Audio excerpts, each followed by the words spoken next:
السلام عليكم ورحمة الله وبركاته. أعوذ بالله من الشيطان الرجيم. بسم الله الرحمن الرحيم.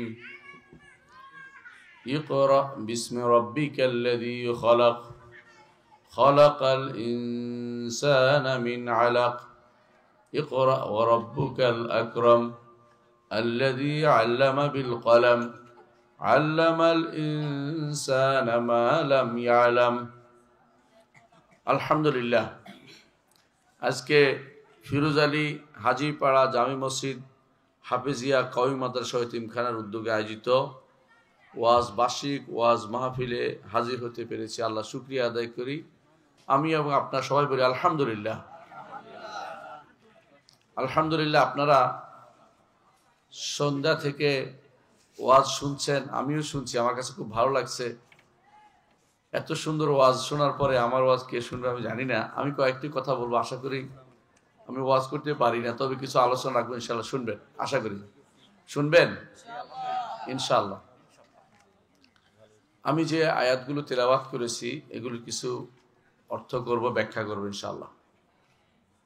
আপনারা জানেন যে প্রথম মুহাম্মদ রাসূলুল্লাহ সাল্লাল্লাহু আলাইহি ওয়াসাল্লামের উপরে যে আয়াতটি নাজিল হয়েছে তা হচ্ছে ইকরা বিসমি রাব্বিকাল্লাযী খালাক। পড়ুন, পড়ুন আপনার রবের নামে যিনি আপনাকে সৃষ্টি করেছেন। তাহলে আমার নবীকে বলছে পড়তে, আমার নবীকে কি বলছে আল্লাহ? পড়তে। তা আমাদেরকে কি করতে হবে? পড়তে হবে। তবে যা তা পড়তে বলা হয় নাই, বলছে বিসমি রাব্বিকাল্লাযী খালাক, ওই আল্লাহর নামে যিনি আপনাকে সৃষ্টি করেছেন, রবের নামে যিনি আপনাকে সৃষ্টি করেছেন। এই জন্য আমরা পড়ার আগে বলি বিসমিল্লাহির রহমানির রহিম, বলি কিনা? বিসমিল্লাহির রহমানির রহিম বলি। আল্লাহর নামে যে পড়া হবে সেটা হবে আল্লাহর দরবারে গ্রহণযোগ্য। যেটা আল্লাহর নামে হবে না, এটা লেস কাটা হবে। রাসূলুল্লাহ সাল্লাল্লাহু আলাইহি ওয়াসাল্লাম বলেছেন, যা দিয়ে বিসমিল্লাহ দিয়ে যা শুরু করা হয় না তা লেস কাটা হয়। আচ্ছা, আল্লাহর নামে কি হারাম কাজ করতে পারবেন? আপনারা বলেন, আল্লাহর নামকে কি হারাম চুরি করতে পারে? আল্লাহর নামে ডাকাতি করতে পারে? আল্লাহর নাম নিয়ে সিগারেট খাইতে পারে? কিন্তু আল্লাহর নাম নিয়ে কি খাইতে পারেন? খাবার খেতে পারেন। আল্লাহর নাম নিয়ে ঘরে ঢুকতে পারেন।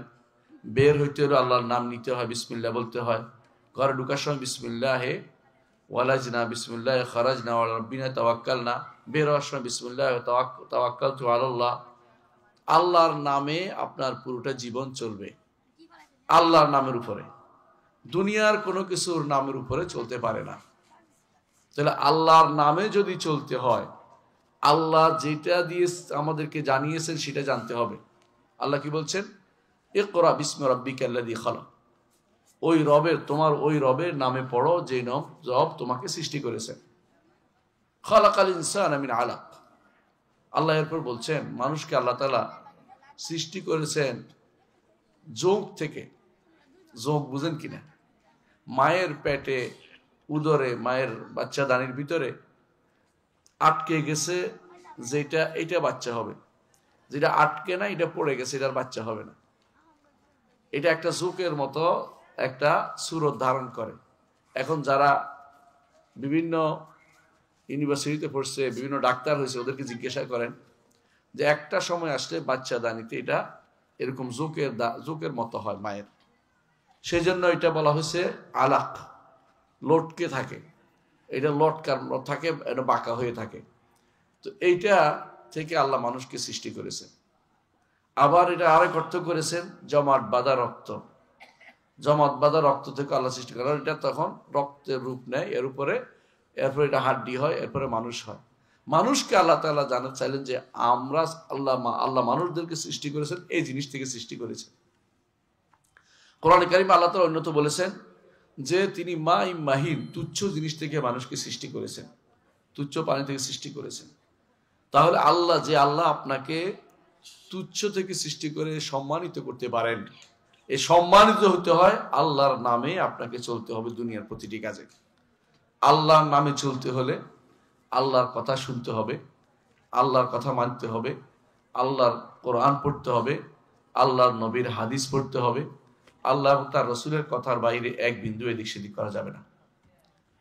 ইকরা ওয়া রাব্বুকাল আকরাম, পড়ুন, আপনার রব হচ্ছে সম্মানিত। সম্মানিত কে? আল্লাহ। আল্লাহ হচ্ছেন সবচেয়ে সম্মানিত, আকরাম, তিনি সবচেয়ে সম্মানিত। আল্লামাল ইনসানা বিল কালাম, মানুষকে তিনি কলম দিয়ে শিক্ষা দিয়েছেন। আল্লামাল ইনসানা মা লাম ইয়ালাম, মানুষ যা জানতো না মানুষকে তা তিনি শিক্ষা দিয়েছেন। মানুষ কিছুই জানতো না। আল্লাহ তাআলা কোরআনে কারীম বলেছেন, ওয়াল্লাহু আখরাজাকুম মিন বুতুনি উম্মাহাতিকুম লা তা'লামুনা শাইআ, আল্লাহ তোমাদেরকে বের করেছেন মায়ের পেট থেকে, তোমরা কিছুই জানতে না। এটা কি সত্য না বলেন তো? মায়ের পেট থেকে বের হচ্ছেন, কিছু জানতেন না।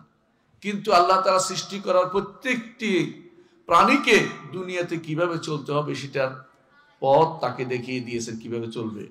ছোট বাচ্চার মুখে দুধ দেয়া মাত্র ছোট বাচ্চা টানতে আরম্ভ করেছে, মায়ের দুধ টানতে আরম্ভ করেছে। এই যে বাচ্চা টানতে আরম্ভ করেছে, এইটাকে তাকে শিক্ষা দিল। আপনি কি চিন্তা করতে পারেন?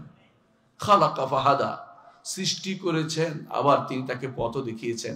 দুনিয়ার বুকে চলতে হলে কি লাগবে না লাগবে এতটুকু বিদ্যা ধীরে ধীরে আল্লাহ তাআলা তার মধ্যে দিয়েছেন, বাড়িয়ে দিচ্ছেন। দিন যত যায় তার জ্ঞানের প্রসারতা তত বাড়ে। অর্ডার দিয়ে সৃষ্টি যাদেরকে করেছেন তারা হচ্ছেন ফেরেশতা। ফেরেশতাদেরকে আল্লাহ তাআলা অর্ডার দিয়ে সৃষ্টি করেছেন। আর মানুষদেরকে সৃষ্টি করেছেন, প্রথম মানব আদমকে আল্লাহ নিজ দুই হাতে সৃষ্টি করেছেন। আল্লাহ তাআলা কোরআনে কারীমে জন্য বলেছেন ইবলিসকে, ইয়া ইবলিসু মা মানাকা আন তাসজুদা লিমা খালাকতু বিয়াদাইয়া, ইবলিস তোমাকে কে নিষেধ করলো যাকে আমি আমার দুই হাতে সৃষ্টি করেছি তাকে তুমি কেন সিজদা করলে না?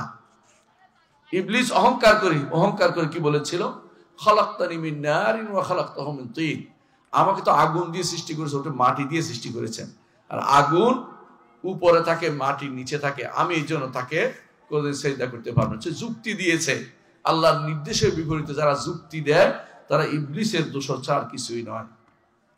আল্লাহর নির্দেশকে পালন করতে হবে, তিনি যা বলেছেন সেভাবে হুবহু পালন করতে হবে। এটা কখন করতে পারবেন? যখন আল্লাহর নির্দেশকে আপনি সম্মান করবেন, আল্লাহ যা বলেছেন সেটা মেনে চলবেন। কোরআনে কারীমে আল্লাহ তাআলা আমাদেরকে আরো জানিয়েছেন যে তিনি ফেরেশতাদেরকে আদমকে সিজদা করতে বলেছিলেন। ফেরেশতারা সিজদা করেছিল। কেন করেছিল? ফেরেশতারা সিজদা করেছিল কেন? ইলমের কারণে। কারণ আদম আলাইহিস সালাতু ওয়াস সালাম প্রমাণিত হয়েছেন যে আদম আলাইহিস সালাতু ওয়াস সালাম জ্ঞানী তাদের থেকে। আল্লাহ তাআলা তাদের মধ্যে বললেন এগুলির নাম বলো। ফেরেশতারা নাম বলতে পারলো না। আদমকে জিজ্ঞাসা করলে আদম এগুলির নাম বলে দিল হুড় হুড় করে। আল্লাহ তাআলা বললেন এই জন্য যে ফেরেশতাদেরকে তখন আল্লাহ তাআলা বললেন যে তাকে সিজদা করো। ফেরেশতারা সিজদা করলো, অর্থাৎ মেনে নিল, তার নেতৃত্ব মেনে নিল, কর্তৃত্ব মেনে নিল। জগতে আসার পর তাকে সহযোগিতা করবেন আল্লাহ তাআলা মেনে নিলেন। দুনিয়াতে আসবে, দুনিয়াতে আসার জন্য আল্লাহ তাআলা দুনিয়ার জন্যই আমাদেরকে সৃষ্টি করেছেন। আল্লাহ তাআলা প্রথমে বলে দিয়েছেন নিজাআলুন ফিল আরদি খলিফা, দুনিয়ার জন্যই তিনি আমাদেরকে সৃষ্টি করেছেন। জান্নাতে রাখেছেন কিছুদিন, মেহমান হিসাবে রেখেছেন, কিন্তু মেহমান সেখানে কিছু কাজ করেছে যেটা আল্লাহর পছন্দ হয়নি। আল্লাহ তাআলা সেজন্য মেহমান খানা থেকে বিতাড়িত করে দিয়েছেন। বিতাড়িত করার সময় বলেছেন ফাইম্মা ইয়াতিয়ান্নাকুম মিন্নি হুদান ফামান তাবিআ হুদায়া ফালা খাউফুন আলাইহিম ওয়ালা হুম ইয়াহজানুন। ফাইম্মা ইয়াতিয়ান্নাকুম মিন্নি হুদান, আমার পক্ষ থেকে তোমাদের কাছে হেদায়েত যাবে। তোমাদেরকে বিতাড়িত করছি ঠিক, কিন্তু একেবারে বাদ দেই নাই। আদম আলাইহিস সালাতু ওয়াস সালাম সেখানেই তিনি আল্লাহর কাছে তওবা করেছেন, আকাশেই তার তওবা কবুল হয়ে গেছে। তারপরেও দুনিয়াতে তাকে পাঠিয়ে দিয়েছেন, কারণ দুনিয়ার জন্যই তো সৃষ্টি করা হয়েছে, দুনিয়াকে আবাদ করার জন্য সৃষ্টি করা হয়েছে, দুনিয়াতে তার দ্বীনকে প্রচার প্রসার করার জন্য সৃষ্টি করা হয়েছে, আল্লাহর দ্বীনকে দুনিয়াতে বাস্তবায়ন করার জন্য পাঠানো হয়েছে। এই আল্লাহর কথা যেন সব জায়গায় প্রসারিত হয়, এই জন্য আল্লাহ তাআলা তার দ্বীন দিয়ে তার নবীকে পাঠিয়েছেন, আদম আলাইহিস সালাতু ওয়াস সালামকে পাঠিয়েছেন। প্রথম মানুষটি প্রথম নবী, কোনো সন্দেহ আছে? আমরা কোনোদিন ব্যাঙ্গাসি থেকে আসি নাই, বানর থেকে আসি নাই, আমরা পোকামাকড় থেকে উপরে উঠে গেছি, ডাঙ্গায় উঠে গেছি, এরকম না। আমরা প্রথম যে মানুষটি, সম্মানিত মানুষ, যাকে আল্লাহ নিজ হাতে সৃষ্টি করেছেন, 2 হাতে, তিনি হচ্ছেন আদম আলাইহিস সালাম। তারই সন্তান আমরা। মুহাম্মদ রাসূলুল্লাহ সাল্লাল্লাহু আলাইহি ওয়াসাল্লাম এই জন্য বলতেন যে আমরা সবাই আদমের সন্তান, আর আদমকে আল্লাহ তাআলা মাটি থেকে সৃষ্টি করেছেন। ইমানদার এটা ইমান রাখতেই হবে যে আমরা অবশ্যই আদম সন্তান। আমরা কোনোদিন উলঙ্গ ছিলাম না, আমরা কোনোদিন লেজলা ছিলাম না, বানর ছিলাম না। যারা এগুলি মনে করবে তারা ইমানদার হতে পারবে না। প্রিয় ভাইরা, যেটা বলছিলাম, আল্লাহ তাআলা আমাদেরকে দুনিয়াতে পাঠিয়েছেন, আদম আলাইহিস সালাম পাঠিয়েছেন, তিনি হচ্ছেন আ'লামুন নাস, তখনকার সময় সবচেয়ে বেশি জানেন। তাকে জ্ঞানের কারণে ফেরেশতারা তাকে সম্মান জানাতে বাধ্য হয়েছে। তাহলে জ্ঞান যার বেশি তার সম্মান তত বেশি। বুঝতে পারছি কথাটা? মানুষের মধ্যে যার জ্ঞান যত বেশি তার সম্মান তত বেশি। আমাদের নবী সবচেয়ে বেশি জ্ঞানী। তিনি নিজে বলেছেন যে আমি তোমাদের মধ্যে আ'লামুকুম বিল্লাহ, আল্লাহ সম্পর্কে সবচেয়ে বেশি জানি, এজন্য আল্লাহকে আমি বেশি ভয় করি। আল্লাহকে যে বেশি জানে আল্লাহকে সে বেশি ভয় করে। আল্লাহকে যে কম জানে সে বেশি বেপরোয়া হয়ে যায়। আল্লাহকে যে বেশি জানে সে মনে করে, কি মনে করে? আমার রব্বুল আলামিন অনেক বড়, তার বড়ত্বের সামনে অতি ক্ষুদ্র, আমি সবই ছোট, তার থেকে আমি কত ছোট। আমি যদি, তিনি আমাকে যদি কোনো পার না করে দেন, তিনি যদি আমাকে কবরের মহাবিপদ থেকে পার না করে দেন, আমি পার হতে পারবো না। তিনি তো হাসরের মাঠে আমাকে বিপদ থেকে পার না করে দেন, আমি পার হতে পারবো না। হাসরের মাঠে কি কিছু নিয়ে উঠবে মানুষ? কিচ্ছু থাকবে না। পরনে কাপড় থাকবে না, পায়ে জুতা থাকবে না, মানে আপনার কোনো পরিচিতি নাই। সব মানুষ এভাবে হাসরের মাঠে উঠছে, কারো কোনো সম্মান মর্যাদা নাই। সর্বপ্রথম আল্লাহ তাআলা নবীদের মধ্যে ইব্রাহিম আলাইহিস সালাতু ওয়াস সালামকে কাপড় পরিয়ে দিবেন, তাকে সম্মান করবেন। কারণ আলেমরা বলে থাকেন যখন তাকে আগুনে নিক্ষেপ করা হয়েছিল তখন তার কাপড় খুলে ফেলা হয়েছিল। সেজন্য আল্লাহ তাআলা তাকে সর্বপ্রথম সম্মানিত করবেন। আল্লাহর জন্য যা হবে, আল্লাহর জন্য যে আপনার কষ্ট হবে, এটা কোনোদিন কোনো কষ্টের কিছু না, এটা আল্লাহর কাছে আপনি পরিপূর্ণভাবে পেয়ে যাবেন। আল্লাহু আকবার। এজন্য ঈমানদার দুনিয়াতে শেষ বড় ওই ব্যক্তি বড় যে ব্যক্তি আল্লাহ সম্পর্কে জেনেছে, যে ব্যক্তি আখিরাত সম্পর্কে জেনেছে, যে ব্যক্তি দ্বীন সম্পর্কে জেনেছে। 3টি বিষয় আপনাকে জানতেই হবে। একটি হচ্ছে মার রব্বুকা ওয়ামা দীনুকা ওয়ামান নবিয়ুকা, তোমার রবকে, তোমার দ্বীনকে, তোমার নবীকে। এই প্রশ্নের উত্তর শুধু কি আমি দেব না আপনিও দিবেন? সবাই দিতে হবে। নারী দিতে হবে না, মহিলা দিতে হবে না, মহিলাদেরকেও দিতে হবে। এই প্রশ্নের উত্তর দেওয়ার জন্য যদি আমি বায়োলজি পড়ে যাই, উত্তর দিতে পারবো? যদি এইটা দিয়ে উত্তর দেওয়া যাবে না, এটা অতিরিক্ত পড়া। আমি অস্বীকার করছি না, এটা আপনার পড়ার দরকার হতে পারে।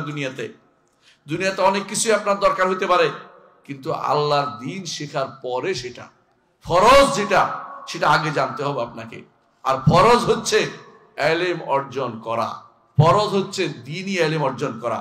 আল্লাহ সম্পর্কে যে জ্ঞান জানাবে আপনাকে, আল্লাহ সম্পর্কে যা জানাবে সেটা জানা হচ্ছে প্রথম ফরজ। যে ব্যক্তি আল্লাহ সম্পর্কে জানতে পারলো না সে ব্যক্তি সবচেয়ে বড় হতভাগা দুনিয়াতে। আমরা সবসময় বলে থাকি, আপনাদের মনে আছে কিনা, সবসময় দুনিয়াতে সবচেয়ে সৌভাগ্যবান সেই ব্যক্তি যে ব্যক্তি আল্লাহ সম্পর্কে জেনেছে। আর আখিরাতে সেই ব্যক্তি সবচেয়ে বড় সৌভাগ্যবান যে আল্লাহকে দেখেছে। আল্লাহু আকবার। আল্লাহকে দেখতে চাই? কে কে আল্লাহকে দেখতে চাই? আমিও দেখতে চাই। আল্লাহ যেন কবুল করে আমাদের হাতগুলিকে। আল্লাহুম্মা আমিন, আল্লাহুম্মা আমিন। জান্নাতে আল্লাহ তাআলা আমাদেরকে প্রত্যেককে, যারা জান্নাতে যাবে তাদেরকে আল্লাহ তাআলা দেখা দিবেন। এই হবে সবচেয়ে বড় নেয়ামত। সবচেয়ে বড় নেয়ামত হচ্ছে দুনিয়াতে আল্লাহকে জানা, আর সবচেয়ে বড় নেয়ামত হচ্ছে আখিরাতে আল্লাহকে দেখা। আল্লাহকে জানার জন্য কি পড়ে জানতে পারবেন? এই মাদ্রাসা, হেফজে মাদ্রাসা আপনাদের এইগুলি পড়ানো হয়। কোরআন পড়তে হবে, আল্লাহ রাসূলের হাদিস পড়তে হবে। যে ব্যক্তি কোরআন পড়েনি আল্লাহ সম্পর্কে জানতে পারবে না। আল্লাহ সম্পর্কে জানতে হলে কোরআন পড়তে হবে। আল্লাহ নিজের পরিচয় তার কোরআনে দিয়েছেন। একটা আয়াত পড়ে শুনেন। আল্লাহু লা ইলাহা ইল্লা হুয়াল হাইয়ুল কাইয়্যুম। আল্লাহ তিনি কে? লা ইলাহা ইল্লাহু, তিনি ব্যতীত সত্য কোনো ইলাহ নেই। আল হাইয়ুল কাইয়্যুম, তিনি চিরঞ্জীব, তিনি সর্বসত্তার ধারক। এই যে আসমানগুলো একটার উপর একটা আছে, এই যে বড় বড় আপনারা এখন বলেন আবিষ্কার করেন, নিহারিকা আবিষ্কার করেন, গ্যালাক্সি আবিষ্কার করেন, ওই অমুক তুমুক আবিষ্কার করেন, এগুলি কে ধারণ করে আছে বলেন তো? আল্লাহ। এই যে বঙ্গোপসাগর আছে আপনাদের আশেপাশে, ওই পানি নিচে পড়ে যায় না কেন, ওদিক সেদিক পড়ে যায় না কেন? কে ধারণ করে রাখছে? আমার আল্লাহ। এই যে পৃথিবীর মতো একটা গোলার্ধ, আপনি জানেন যে এটা এখানে ঘুরতেছে তার কক্ষপথে, এরকম আরো কিছু গোলার্ধ মধ্যে ঘুরতেছে। অনেকগুলো মানুষ এখন গ্রহ আবিষ্কার করেছে, এগুলি একটার সাথে একটা ধাক্কা খায় না কেন? কেন বলেন তো? আমার আল্লাহ এগুলিকে ধারণ করে রাখছে। আল্লাহ তাআলা কোরআনে কারীম বলেছেন, ইন্নাল্লাহা ইউমসিকুস সামাওয়াতি ওয়াল আরদা আন তাজুলা ওয়া লা ইন যালাতা মা আমসাকাহুমা আহাদুম মিন বা'দি ইন্নাহু কানা হালিমান গফুরা। আসমান এবং জমিনের সবকিছু তিনি ধারণ করে আছেন, একটার সাথে একটা কোন ধাক্কা খায় না। যদি একটার সাথে একটা ধাক্কা খায় তো দুনিয়া আর অবশিষ্ট থাকতো না, সব ধ্বংস হয়ে যেত।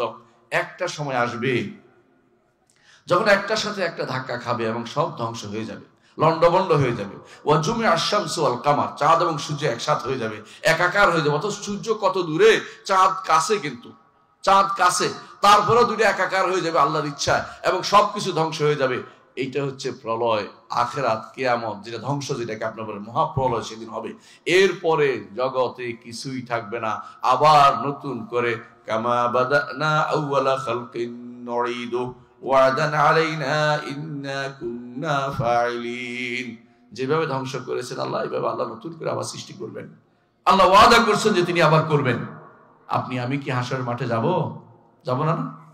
যাব, প্রত্যেককে যেতে হবে। কেউ যদি মনে করেন যে মৃত্যুর পরে জীবন নাই, সে তো ইমানদার নয়, সে কাফের। কেউ যদি মনে করে যে আমাকে কি হাসরের মাঠে যেতে হবে, সন্দেহ থাকে, সেও কাফের। কেউ যদি কোনো হাসরের মাঠের কোনো বিষয় নিয়ে সামান্যতম উপহাস করেন, সেও কাফের। হাসরের কোনো বিষয় নিয়ে মনে করেন যে হতে পারে, এমন বললেও কাফের। দৃঢ় ঈমান রাখতে হবে। ওয়াবিল আখিরাতি হুম ইউকিনুন, ঈমান দৃঢ় রাখতে হবে যে ফুলসিরাত পার হইতে হবে, প্রশ্নের উত্তর দিতে হবে। ডান হাতে আমলনামা পাইলে শান্তি থাকবে, বাম হাতে আমলনামা থাকলে বিপদে থাকবে, এবং এটা প্রত্যেকটা জিনিসের হিসাব মানুষকে দিতে হবে। আল্লাহ যেভাবে বলছেন যে প্রত্যেক মানুষ দেখতে পাবে তার আমলনামায় ভালো মন্দ সব লেখা আছে। তখন সেদিন বলবে মা লিহাযাল কিতাবি লা ইউগাদিরু সগীরাতান ওয়ালা কাবীরাতান ইল্লা আহসাহা। এই কিতাবের কি হলো, ছোট বড় সবই তো লিখে ফেলেছে। আপনাদের অনেকে মনে করে রাতের অন্ধকারে কি করছি বোধ দেখবে না, না, তা কিন্তু না।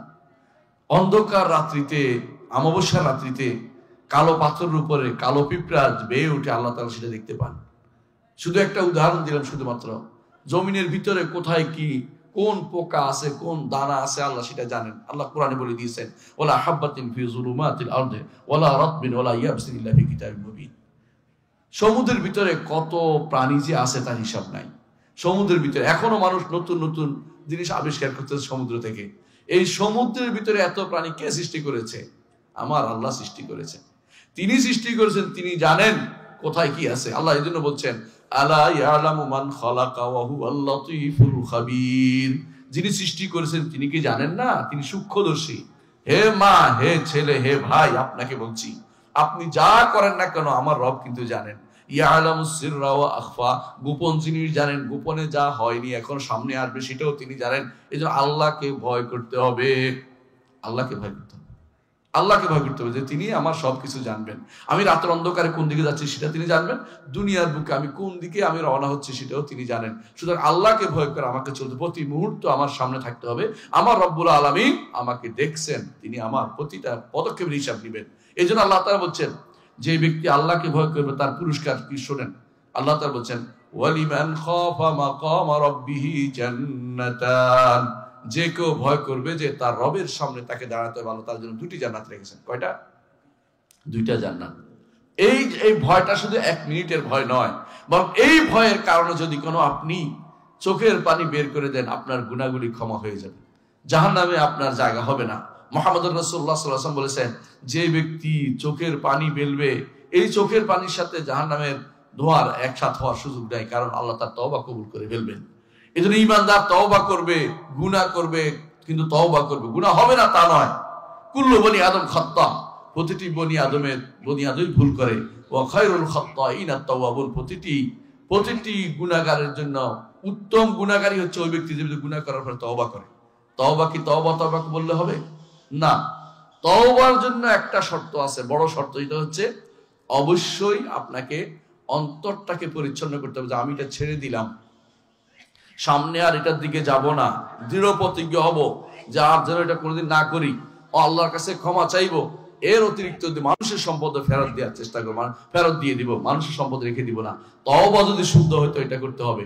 মানুষের সম্পদের মধ্যে আছে গীবত গাইছেন, আমাদের বোনেরা 3 জন 71 হলে 4th জনের গীবত ছাড়া চলতে পারে না। মুখটা বন্ধ রাখা উচিত, প্রতিটি কথার আপনার হিসাব হবে।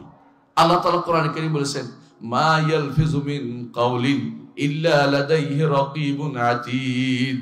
যে কোনো কথাই আপনার মুখ থেকে বের হয়, এখানে পাহারাদার আছে যারা লিখে রাখতেছে, কোনো কিছু বাদ যাবে না, সবকিছু দেখা হচ্ছে। এখানে যেটা ক্যামেরা লাগানো হয় সেটা কি, যে এই মাহফিল ক্যামেরা নিয়ন্ত্রিত, ক্যামেরা নিয়ন্ত্রিত। আপনারা কিন্তু সাবধানে চলাফেরা করবেন, কারণ মনে করেন যে ক্যামেরা দিয়ে ধরে ফেলবো উল্টাপাল্টা করলে। আল্লাহ তাআলা তিনি আপনার কয়টা জিনিস দিয়েছেন তিনি নিজে জানেন সবকিছু, তারপরেও ফেরেশতা দিয়েছেন লেখার জন্য, ফেরেশতা দিয়েছেন লেখার জন্য। আবার তারপরেও কি করেছেন, আপনার শরীর প্রতিটি অঙ্গ আপনার বিরুদ্ধে সেদিন সাক্ষ্য দিবে, কি করেছে সব বলবে, হাত বলবে, পা বলবে, চামড়া বলবে, আপনার শরীরের চামড়া সবগুলো সাক্ষ্য দিবে। আল্লাহ কোরআনে কারীম বলেছেন, وقالوا لجلودهم لما شهدتم علينا قالوا أنطقنا الله الذي أنطق كل شيء وهو خلقكم أول مرة وإليه ترجعون। সেদিন তারা বলবে, কি হয়েছে তোমাদের, আমাদের বিরুদ্ধে সাক্ষ্য দিচ্ছে কেন? তোমাদেরকে নাদুস নুদুস করার জন্য তো যত হারাম খেয়েছি, যত হারামের কাজ করেছি তোমাদেরকে ঠিক রাখার জন্য, আর আমার বিরুদ্ধে তোমরা সাক্ষ্য দিচ্ছ। তখন চামড়াগুলি বলবে, ওই আল্লাহ আমাদেরকে কথা বলতে নির্দেশ দিয়েছেন, যে আল্লাহ তোমাদেরকে কথা বলিয়েছেন, অর্থাৎ আল্লাহর নির্দেশ আমাকে পালন করতে আমি বাধ্য।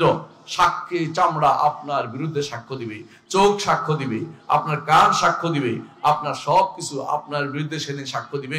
আপনার মুখটা সেদিন বন্ধ করে দেওয়া হবে। আল-ইয়াওমা নাখতুমু আলা আফওয়াহিহিম ওয়া তুকাল্লিমুনা আইদিহিম ওয়া তাশহাদু আরজুলুহুম বিমা কানু ইয়ামালুন। অর্থাৎ আপনি যা যা করেছেন বিমা কানু ইয়াকসিবুন, সবই আল্লাহ তাআলা সেদিন আপনাকে আপনার বিরুদ্ধে সেদিন সাক্ষাতে আসবে। এর বাইরে আরেকটা সাক্ষাৎ আছে গো, সেটা কি জানেন? আরেকটা সাক্ষ্য দিবে, সেটা হচ্ছে জমিন। জমিন আপনার বিরুদ্ধে সেদিন সাক্ষ্য দিবে। জমিন বলবে যে আমার উপরে এই কাজটি করেছিল। জমিনের উপরে যত দম্ভ ভরে আমরা হাঁটি, এগুলি কিন্তু বেশি দিন থাকবে না। এই জন্য যত ব্যক্তি অহংকারী আছে তাকে আপনি দেখলে বুঝতে পারবেন, কথা দিয়ে বুঝতে পারবেন, আচরণে বুঝতে পারবেন। আর যে ব্যক্তি বিনয়ী তাকেও বুঝতে পারবেন। সবচেয়ে বেশি বিনয়ী হচ্ছেন আমার নবী মুহাম্মদ রাসূলুল্লাহ সাল্লাল্লাহু আলাইহি ওয়াসাল্লাম। বিজয় পেলেও তিনি মাথা নিচের দিকে ঝুঁকে রাখতেন, যে আল্লাহ তাআলার কাছে শুধুমাত্র আমাকে, তার কাছে আমাকে সমর্পণ করতে হবে, কারোর জন্য কোনো কিছু নয়। মুহাম্মদ রাসূলুল্লাহ সাল্লাল্লাহু আলাইহি ওয়াসাল্লাম যখন এই আয়াত নাযিল হলো, ইযা জাআ নাসরুল্লাহি ওয়াল ফাতহু ওয়া রাআইতান নাস ইয়াদখুলুনা ফি দীনিল্লাহি আফওয়াজা ফাসাব্বিহ বিহামদি রাব্বিকা ওয়াস্তাগফির ইন্নাহু কানা তাওয়াবা। রাসূলুল্লাহ সাল্লাল্লাহু আলাইহি ওয়াসাল্লাম এত বেশি বিনয়ী হলেন, সাহাবী বলছেন যে আমরা দেখতে পাচ্ছি রাসূলের মাথা যেন উটের ঘাড়ের সাথে লেগে যাচ্ছে, এত বেশি বিনয়ী তিনি হয়ে গেছেন। কারণ আল্লাহর কাছে তিনি যেন শুকরিয়া আদায় করে শেষ করতে পারছেন না। আপনাকে কি না দিয়েছে আল্লাহ তাআলা?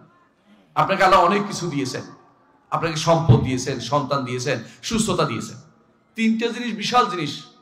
খাবার দিয়েছেন।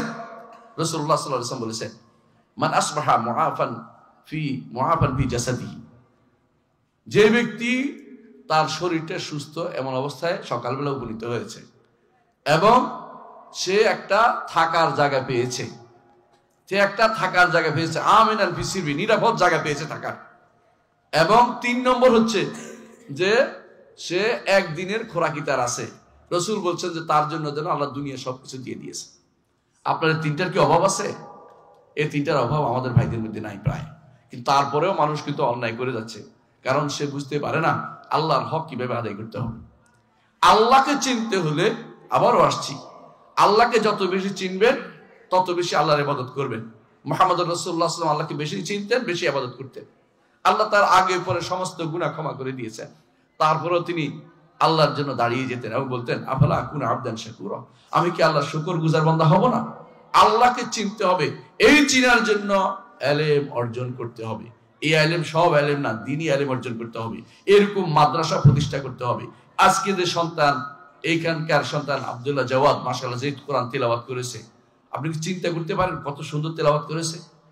আমার মসজিদে সে তারাবি পড়াইছে আমাকে, আমি তার পিছনে নামাজ পড়েছি। আমার কাছে ভালো লেগেছে, এই জন্য তারা বলছে তুমি আমার নামাজ পড়াও। কারণ এরকম ছেলে হাজার না শত, আপনি হাজার লাখ একজন পাইবেন না, এরকম সন্তানদের এই এলাকায় তৈরি হয়েছে। আমি তো মনে করি যে আপনাদের এলাকার গর্ব করা উচিত, তাকে নিয়ে আলহামদুলিল্লাহ। এরকম সন্তান তৈরি করা গর্ব করার তো একজন হয়েছে আর হয়েছে এরকম না, এরকম সন্তান ঘরে ঘরে তৈরি করা দরকার। আপনি চাইবেন যে আপনার সন্তান যেন ওর মতো একটা হয়। এই জন্য এই মসজিদগুলি, হাফেজ মাদ্রাসাগুলি আপনাকে টিকিয়ে রাখতে হবে। এগুলি আল্লাহর দ্বীন শিক্ষা দিবে। এগুলিতে বের হইলে আল্লাহ সম্পর্কে আজে বাজে কথা বলবে না। আল্লাহ সম্পর্কে প্রথম জ্ঞান জানতে হবে, আল্লাহ কোথায় আছেন। আল্লাহ কোথায় আছে বলেন তো? আল্লাহ কোথায় আছে? আরশের উপরে। কোথায়? আরশের উপরে। আমরা সব নিচে, আমরা সব সৃষ্টি। স্রষ্টা এবং সৃষ্টি আলাদা, এটা মনে করতে হবে। একটার সাথে একাকার করা যাবে না। যারা বলে আল্লাহ মানুষের কলমের ভিতরে বাস করে, তারা ইমানদার নয়, তারা কাফের। যারা মনে করে স্রষ্টা সৃষ্টির ভিতরে, তারাও কাফের, তারা ইমানদার নয়। আল্লাহ সম্পর্কে জানতে হবে, আল্লাহর নাম জানতে হবে, গুণ জানতে হবে। আল্লাহ সম্পর্কে জানতে হবে, আল্লাহর ইবাদত করতে হবে, আল্লাহর শরীয়ত জানতে হবে।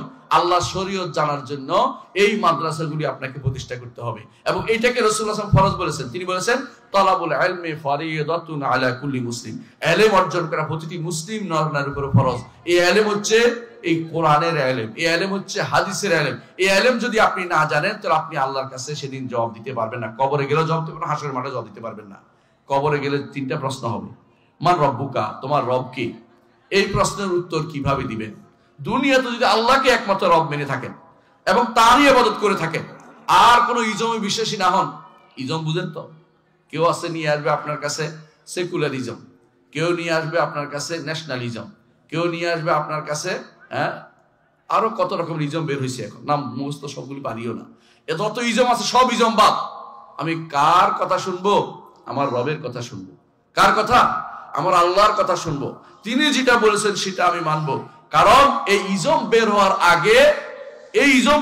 আগে আমার নবী যাদেরকে দ্বীনের কথা বলেছেন, শরীয়তের কথা বলেছেন, তারা জান্নাতের সার্টিফিকেট পেয়ে গেছেন। তারা ইজম বের হওয়ার আগে তারা আমল করে জান্নাত পেয়ে গেছেন। তারা কারা? সাহাবায়ে কেরাম রিদওয়ানুল্লাহি আলাইহিম আজমাইন। সুতরাং নতুন কোন তথ্য দিয়ে আমাকে কোনোদিন মুক্তি দিতে পারবে না। নতুন তথ্য আমাদের কোনো মুক্তি আনতে পারবে না। নতুন যত রকমের যুক্তি মুক্তি কিছু নিয়ে আসবে, এগুলো একটু আমাকে মুক্তি দিবে না। আমার জন্য আল্লাহর কোরআন এবং রাসূলের হাদিসে যথেষ্ট। মুহাম্মদুর রাসূলুল্লাহ সাল্লাল্লাহু আলাইহি ওয়াসাল্লাম এই জন্য জীবনের শেষ মুহূর্তে বলেছেন, তারাকতু ফীকুম আমরাইনি মা ইন তামাসসাকতুম বিহিমা লান তাদুল্লু বাদি কিতাবুল্লাহি ওয়া সুন্নতি। তোমাদের মাঝে দুটি জিনিস রেখে যাচ্ছি, একটা হচ্ছে আল্লাহর কিতাব, একটা হচ্ছে রাসূলুল্লাহ সাল্লাল্লাহু আলাইহি ওয়াসাল্লামের সুন্নাত। যদি তোমরা এই দুটাকে আঁকড়ে ধরতে থাকো, তো আঁকড়ে ধরে থাকো, কোনদিন তোমার পথভ্রষ্ট হবে না। আপনার কাছে হয়তো মনে হইতে পারে, তাহলে ফেকার কি হবে? ফেকাও কোরআন সুন্নাহ থেকে বের করা নির্যাস। ফেকা অস্বীকার করতে পারবেন না, ফিক লাগবেই। কারণ কোরআন সুন্নাত হচ্ছে কাঁচা সোনা। আব্দুল্লাহ জাহাঙ্গীর রহমতুল্লাহ আলাইহি বলতেন, ফিক হচ্ছে কোরআন সুন্নাহ হচ্ছে কাঁচা সোনা। কাঁচা সোনা কেউ গলার দেয় না, কাঁচা সোনা থেকে সোনা বানিয়ে পড়তে হয়। কথা বুঝছেন কিনা? তেমনি ভাবে কোরআন এবং সুন্নাহ থেকে মাসআলা বের করে আপনি নেবেন। একটা ওযু করতে হবে, কোথায় পাইছেন? আল্লাহ কোরআনে বলেছে, ইয়া আইয়ুহাল্লাযীনা আমানু ইযা কুমতুম ইলাস সালাতি ফাগসিলু ওজুহাকুম। আল্লাহ তাআলা এটা বলেছেন। তো এইভাবে আল্লাহ তাআলা কোরআনে কোনটার কথা বলে, সালাত কিভাবে আদায় করতে হবে সেটা কোরআনে আল্লাহ বলেছেন, রাসূল বলে দিয়েছেন। তাহলে কোরআন এবং সুন্নাহ থেকে আপনাকে নিতে হবে। যেটা নিচ্ছেন এইটার নাম হচ্ছে ফিকহ। অনেক বুঝাতে পারছি? ফিকহ কোনো শত্রু না। কোরআন এবং সুন্নাহকে সঠিকভাবে বোঝা এটা ফরজ। এইটা ব্যতীত একদিনও আপনি চলতে পারবেন না, এক মুহূর্ত চলতে পারবেন না। আল্লাহ সম্পর্কে একদিন জানলে যথেষ্ট হবে না? প্রতিদিন জানতে হবে? সপ্তাহে একদিন? সব সময় প্রতিক্ষণে জানতে হবে। এক মুহূর্ত যদি আল্লাহকে ভুলে যান, ওই মুহূর্ত শয়তান আপনার উপরে কি করবে? সওয়ার হয়ে যাবে। ওই মুহূর্ত শয়তান আপনাকে ঈমান হারা করে ফেলবে। এজন্য রাসূলুল্লাহ সাল্লাল্লাহু আলাইহি ওয়াসাল্লাম দোয়া করতেন সব সময়, ইয়া মুকাল্লিবাল কুলুব সাব্বিত কলবি আলা দীনিকা। হে অন্তরসমূহ পরিবর্তনকারী, আমাকে আপনার দ্বীনের উপর আমার অন্তরটাকে প্রতিষ্ঠিত রাখুন। আপনি সবসময় দোয়া করবেন। যে কোনো মুহূর্তে শয়তান আপনাকে ধোঁকা দিতে পারে। শয়তান এসে হঠাৎ করে বলতে পারে, আল্লাহ যদি সব সৃষ্টি করেন তাহলে আল্লাহকে সৃষ্টি করছে, এই জাতীয় কথাবার্তা আনতে পারে, ওয়াসওয়াসা আনবে। তখন আপনি কি বলবেন? এটাও আপনার ইলমের দরকার। আপনি তখন বলবেন কি? কুল হুয়াল্লাহু আহাদ আল্লাহুস সামাদ লাম ইয়ালিদ ওয়া লাম ইউলাদ ওয়া লাম ইয়াকুল লাহু কুফুয়ান আহাদ। কে শিক্ষা দিয়েছে? আমার নবী বলে দিয়েছেন, যখন শয়তান এরকম কিছু আসে তখন তুমি কি বলবে? কুল হুয়াল্লাহু আহাদ আল্লাহুস সামাদ লাম ইয়ালিদ ওয়া লাম ইউলাদ ওয়া লাম ইয়াকুল লাহু কুফুয়ান। আর বলবে আমানতু বিল্লাহি ওয়া রাসূলিহি, আল্লাহর উপর ঈমান আনলাম, রাসূলের উপর ঈমান আনলাম। এজন্য আল্লাহকে চেনা অত্যন্ত জরুরি। আল্লাহকে চিনতে হবে। কেউ যদি বলে আল্লাহকে আমি চিনতে পারবো না, ভুল বলেছে। আল্লাহকে চেনার জন্য আল্লাহর নবী তার হাদিসে বর্ণনা করেছেন, আল্লাহ নিজে তার কোরআনে আল্লাহ চিনার পরিচিতি দিয়েছেন, হুয়াল্লাহুল্লাযী লা ইলাহা ইল্লাহু আল মালিকুল কুদ্দুসুস সালামুল মুমিনুল মুহাইমিনুল আজিজুল জাব্বারুল মুতাকাব্বির। দেখছেন যে আল্লাহ পরিচয় দিচ্ছেন কিভাবে নিজে, আল্লাহ নিজের পরিচয় দিচ্ছেন। যে সমস্ত আয়াতে আল্লাহর পরিচয় আছে এগুলিকে এজন্য রাসূলুল্লাহ সাল্লাল্লাহু আলাইহি ওয়াসাল্লাম সবচেয়ে বড় ঘোষণা করেছেন। এই দুইটা জিনিস আপনাকে মনে রাখি, দুইটা বড়র মধ্যে একটা হচ্ছে আয়াতুল কুরসি। আয়াতুল কুরসি প্রতি সালাতের পরে পড়লেই কি হবে? রাসূলুল্লাহ সাল্লাল্লাহু আলাইহি ওয়াসাল্লাম বলেছেন মরা মাত্রই জান্নাতে যাবে, মরা মাত্রই জান্নাতে যাবে। কিন্তু এটা শুধু মুখের উচ্চারণ না, অর্থটা বুঝতে হবে, অর্থটা বুঝতে হবে। যদি আপনি অর্থটা বুঝেন তাহলে বুঝবেন যে আল্লাহকে আপনি চিনতে পেরেছেন। তিনি আলী এবং তিনি আযীম, তিনি অত্যন্ত উপরে এবং অত্যন্ত বড়। এই বড় কত বড় এবং তার বড়ত্ব এবং তার উপরে কত উপরে কেউ সীমা দিতে পারবে না, কারণ সৃষ্টি সবই নিচে, খুবই ক্ষুদ্র। আসমান এবং জমিন, আসমান এবং জমিনের মাঝে যা কিছু আছে আল্লাহর কুরসির মধ্যে 7টি মুদ্রার মতো। আর কুরসি হচ্ছে আল্লাহর আরশের সামনে একটা ছোট্ট একটা বিস্তীর্ণ একটা ফেলে রাখা একটা ভূমির মতো। আল্লাহর আরশ কত বড়, আরশের ভিতরে না আমার রব, আমার রব আরশের উপরে। কথা বুঝতে পারছি? এটা মনে রাখতে হবে। উপরে যিনি সেখানে আর কেউ নাই, তিনি আল্লাহই আছেন। এমন নয় আমরা যে মনে করি আমার এই পাশে একজন, ওই পাশে একজন, নিচে একজন, ওই দিকে একজন, এরকম মনে করলে গুনাহ হবে। আল্লাহ তাআলাই তিনি মাত্র উপরে আছেন, এই জন্য সব কিছু তার নিচে। এটা ঈমান আনতে হবে, এটা হচ্ছে ঈমানদারের কাজ। আমার নবী মুহাম্মদুর রাসূলুল্লাহ সাল্লাল্লাহু আলাইহি ওয়াসাল্লাম তিনি মেরাজের রাতে কোন দিকে গেছিলেন? উপরে গেছেন, বুঝছেন তো? নিচে যান নাই, তিনি আরশে গেছেন, সেখানে আল্লাহর সাথে কথা বলেছেন এবং আল্লাহর সাথে কথা বলে তিনি 5 ওয়াক্ত সালাত নিয়ে এসেছেন।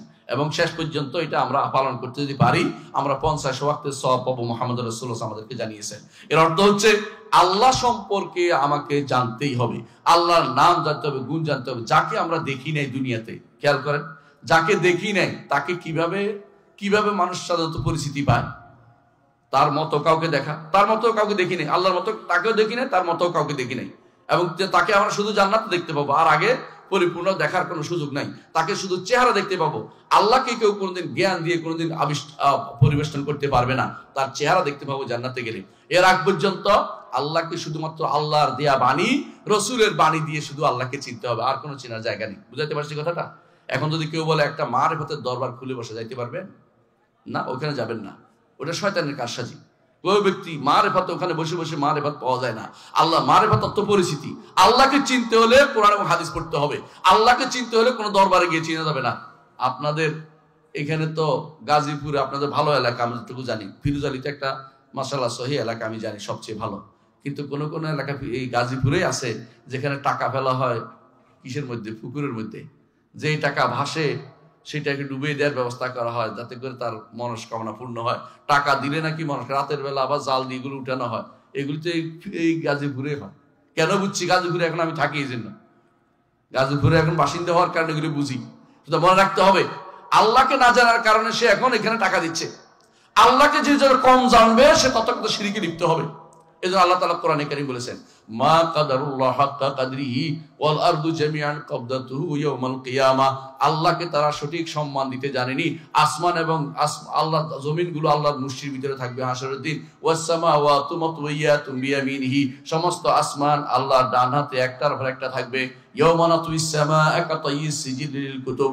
যেদিন আমরা ভাঁজ করে রাখবো, যেভাবে কাগজ একটার উপর একটা রাখে সেভাবে আল্লাহ তাআলা আসমান সমূহকে তার হাতের মধ্যে ভাঁজ করে রাখবেন। দেখছেন তো আল্লাহ তাআলা কি বলছে? বুঝছেন তো? আসমান দেখছি না আমরা, কেউ দেখি নাই। আল্লাহর বড়ত্ব যদি জানতে পারি, আল্লাহর ইবাদত ছাড়া কারো ইবাদত কেউ করবে না। এই জন্য আল্লাহ তাআলা কোরআনে কারীম বলেছেন, নূহ আলাইহিস সালাতু ওয়াস সালাম তার কওমকে বলেছেন, মা লাকুম লা তারজুনা লিল্লাহি ওয়াকারা। তোমাদের কি হলো আল্লাহকে সম্মান করবে না? তোমরা যে মূর্তি পূজাগুলি করো, মূল্যবান সময় মূর্তি পূজা করতে 5টা আল্লাহর ওলির ইবাদত করতে তারা।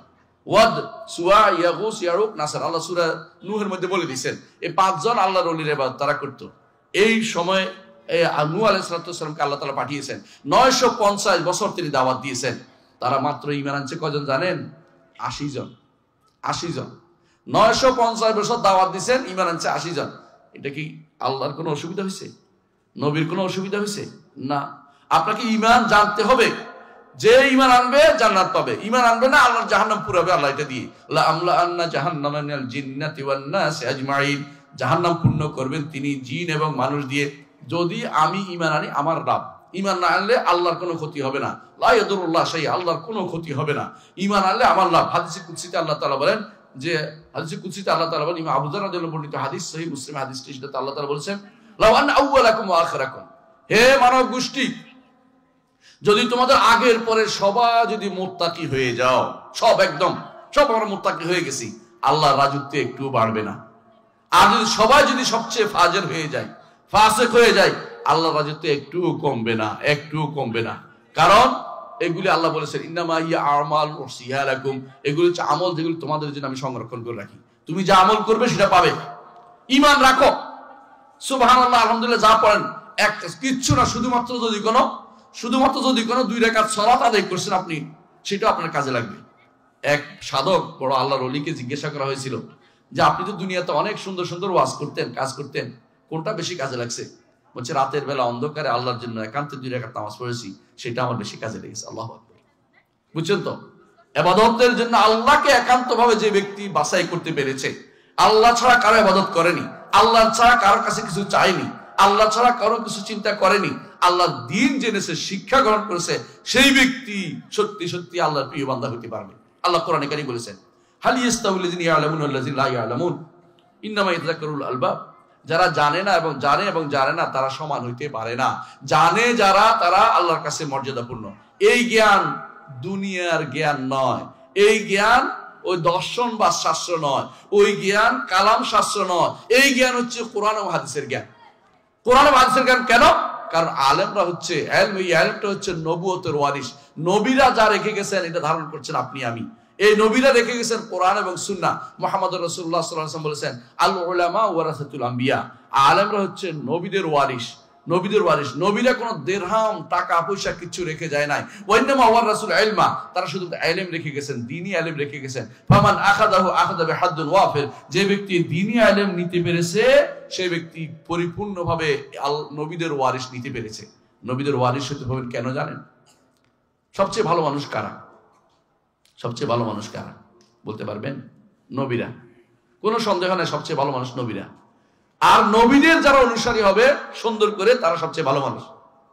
নবীদের যারা সত্যিকার অনুসরণ করতে পারে, সবচেয়ে ভালো মানুষ তারা। যদি আপনি নবীদের সুন্দর অনুসরণ না করেন, আপনি পথভ্রষ্ট হয়ে যাবেন। সুন্দর অনুসরণ করতে হবে। সাহাবায়ে কেরাম নবীদের সুন্দর অনুসরণ করেছেন, জান্নাতের অধিকারী হয়ে গেছেন, জান্নাতি হবে রাসূল ঘোষণা করে গেছেন। তাদের সুন্দর ওয়াল্লাযিনা তাবাউহুম বিইহসান, সুন্দরভাবে যারা সাহাবীদের নবীর অনুসরণ করে যাবে, কিয়ামত পর্যন্ত তারা জান্নাতের পথে থাকতে পারে, জান্নাতের পথে যেতে থাকবে, দিন দিন যেতে থাকবে, বন্ধ হবে না কোনোদিন। কিন্তু নবীদের পথে না চললে, দুনিয়ার বিভিন্ন পথে যদি চলেন আপনি, তাহলে আপনি পথভ্রষ্ট হবেন। এই জন্য ইলমে দ্বীন চর্চা থাকতে হবে, দ্বীনি ইলম জানতে হবে, আকীদা জানতে হবে, শরিয়া জানতে হবে, ফিকহ পড়তে হবে, এবং আপনাকে সন্তানকে দ্বীন পড়াতে হবে। দ্বীন পড়াইলে আপনার লাভ কি শুনেন? সন্তান আপনার জন্য যখনই দোয়া করবে তখন আপনি পাবেন কবরে। দোয়া করে নাই, আপনি ছেলেকে দ্বীন পড়াইছেন, একটা কারণ নিয়ে গেছেন, মসজিদে ভর্তি করাইছেন, মাদ্রাসায়, এই ছেলে যতদিন যা কিছু করবে সব আপনার আমলনামায় যুক্ত হয়ে যাবে। সুবহানাল্লাহ। আপনি কিছু না করে একটা গাছ রোপণ করে গেছেন, মনে করেন যে এই গাছে আমার ফল দিবে। যেই মা এই বাচ্চাকে সকালবেলা খাবার দিয়ে তাকে স্কুলে মাদ্রাসায় দিয়ে আসছে পড়ানোর জন্য, দ্বীন পড়ার জন্য, ওই মায়ের তার কবরে সব পেতে থাকবে, একটু বন্ধ হবে না। কিন্তু আপনি যদি তাকে এমন জায়গায় পড়ান যেখানে আপনাকে হারাম শিক্ষা দেওয়া হয়, যেখানে আপনাকে সহশিক্ষা দেওয়া হয়, যেখানে গুনাহ শিক্ষা দেওয়া হয়, সেখানে গেলে আপনার গুনাহ বাড়বে এবং আপনি সেখানে কবরে পেয়ে কি খাবেন? গুনাহ পেতে থাকবেন। কারণ আপনি গুনার পথ রচনা করে গেছেন, হালালের পথ, ভালো পথ রচনা করে যান নাই। এই জন্য ঈমানদারের কাজ হচ্ছে নিজে বাঁচতে হবে, পরিবারকে বাঁচাতে হবে। আল্লাহ বলে দিয়েছেন, ইয়া আইয়ুহাল্লাযীনা আমানু কু আনফুসাকুম ওয়া আহলিকুম নারা, হে ঈমানদারগণ, নিজেকে বাঁচাও, পরিবারকে বাঁচাও। যে যেটা দায়িত্ব সেটা বাঁচাতে হবে। কারণ একজন মানুষ একটা পরিবারের সদস্য, এই জন্য তাকে এটা বাঁচাতে হবে, এটা ফরজে আইন। কিন্তু পাশের বাড়ির লোকটাকে বলতে হবে, এটা হচ্ছে ফরজে কিফায়া। যদি তার সামর্থ্য থাকে বলবে, সামর্থ্য যদি না থাকে, সে যদি কোনো ঘৃণা করে অন্তর যে অন্যায় করতেছে, আমি কিছু করতে পারি নাই, তাহলে যথেষ্ট মনে করবে। এই গীবত গাওয়া জরুরি নেই, আপনি বলতে পারেন, বলতে পারছেন, পারেন নাই, এটা আল্লাহ দেখতেছেন আপনার অবস্থা, যে আমি তার জন্য তাকে আমি ডাকতেছি, শুনে নাই, এটা আল্লাহ তাআলা দেখতেছেন। কিন্তু আপনার পরিবারকে কিন্তু বাঁচাতে হবে, নিজেকে বাঁচাতে হবে। নিজেকে বাঁচাতে হলে দুনিয়ায় থাকতে 3টা প্রশ্নের উত্তর রেডি করে যাবেন। 1 নম্বর হচ্ছে আমার রবকে চিনতে হবে। আল্লাহকে চিনার জন্য আকীদা শিখতে হবে। আকীদা ভালো আছে আপনাদের অনেকে, আমি জানি, বলবেন যে আমাদের এলাকা আহলে হাদিসের এলাকা, আমরা ভালো আছি, কিন্তু আপনাদের অনেকেরই আকীদার সমস্যা আছে, অজানি আমি। কারণ না পড়লে তো হবে না। মায়ের পেট থেকে কেউ আলেম বের হয় না। আল্লাহ কোরআনে বলে দিয়েছেন, আবু দারদা রাদিয়াল্লাহু আনহু বলেছেন, তাআল্লাম ফাইনাল মারআ লা ইউলাদু আলিমান, জানো, শিখে নাও, কারণ কোন মানুষ কি হয় না, মায়ের পেট থেকে আলেম হিসেবে বের হয় না। আমার সাথে অনেক ভাই দেশে বিদেশে চলেছে, আপনাদের এলাকার অনেক ভাই চলেছে আমার সাথে, তাদের সাথে অনেক সময় কথা বলে দেখেছি, তারা আলহামদুলিল্লাহ একটা ভালো জিনিস, যে একটা সহিহ পরিবার থেকে আসছে, ভালো তারা আহলে হাদিস পরিবার থেকে আসছে, কিন্তু দিন বুঝে না, নামাজ ঠিক মতো পড়ে না, তারা কোরআন পড়তে পারে না, শুদ্ধভাবে কোরআন পড়তে পারে না, অর্থ বুঝে না। এরকম হাজার হাজার আছে কিনা বলেন তো? আছে না? আছে। আপনি হয়তো মনে করেন যে এই ফিরোজ আলী গ্রামে কি কয়জন মানুষই না আরো আছে? এরা কি দিন বুঝার জন্য ঘরে বসে আছে, না দিন না বুঝার জন্য শুয়ে রয়েছে? দিন বুঝবে না, তারা দরকার মনে করে না। যারা দিন দরকার মনে করে না তারা পথভ্রষ্ট। মুহাম্মদুর রাসূলুল্লাহ সাল্লাল্লাহু আলাইহি ওয়াসাল্লাম তার সাহাবীরা পালাক্রমে রাসূলের দরবারে থাকতেন। একজন যদি কাজ করতে যেত আরেকজনকে বসাই দিতেন, যে আজকে কি হবে আমাকে বিকেল বেলা তুমি জানাতে হবে, কালকে তোমার বদলে আমি আসবো, তুমি কালকে তোমার কাছ থেকে শুনবো। আল্লাহ দিন শিখার জন্য এইভাবে আপনাকে লেগে থাকতে হবে, কোরআন পড়তে হবে, হাদিস পড়তে হবে, দিন শিখতে হবে। দিন শিখার ক্ষেত্রে আপনি কোনো ছাড় নাই আপনাকে। আপনি যদি মনে করেন যে আমি তো ভালো বংশের লোক, সুতরাং আমার দিন পড়া লাগবে না, শরিয়া পড়া লাগবে না, তাহলে আপনাকে শয়তানি ধরেছে, আপনাকে বড় শয়তানি ধরেছে। আপনার স্ত্রীদেরকেও দিন শিখাতে হবে, আপনার কন্যাদেরকে দিন শিখাতে হবে, তাদেরকে শরীয়তের মধ্যে, শরীয়তের ভিতরে রাখতে হবে। আপনি যদি মনে করেন যে আমি তো ভালো হয়ে গেছি, এই জন্য আমার কিছু করা লাগবে না, আপনি নিজে একসময় পথভ্রষ্ট হয়ে যাবেন। ইবলিস তো অনেক কিছু ইবাদত করতো, তাই না? আল্লাহর অবাধ্য ছিল না, কিন্তু পথভ্রষ্ট হয়ে গেছে, তখন দিন থেকে দূরে সরে গেছে, যখন মুখ ফিরিয়ে নিয়েছে দিন থেকে। যারা যে ব্যক্তি আল্লাহর দিন থেকে মুখ ফিরিয়ে নিবে, সে ব্যক্তি ঈমানদার থাকতে পারে না। আল্লাহ তাআলা কোরআনে কারীম বলেছেন, ওয়ামান আযলামু মিম্মান যুক্কিরা বিআয়াতি রাব্বিহি সুম্মা আ'রাদা আনহা ইন্না মিনাল মুজরিমিনা মুনতাকিমুন। তার থেকে বড় জালেম আর কেউ নেই, যাকে দিন সম্পর্কে জানানো হচ্ছে কিন্তু সে সেখান থেকে উঠে চলে যাচ্ছে, অর্থাৎ শুনতে চায় না। আল্লাহ বলছে এরা হচ্ছে মুজরিম, আমি এই মুজরিমকে কঠিন শাস্তি দিব। আল্লাহ তাআলা ঘোষণা করেছেন এই মুজরিম যেন না হয়, অপরাধী যেন না হয়। মুজরিম হচ্ছে দাগা অপরাধী, দাগাবাজ অপরাধী করে আল্লাহ মুজরিম বলে। কোরআন এবং হাদিসে মুজরিম কোথাও বলে বুঝবেন যে এটা হলো দাগা অপরাধীর কথা বলছে, দাগাবাজ মানে সবচেয়ে খারাপ অপরাধী।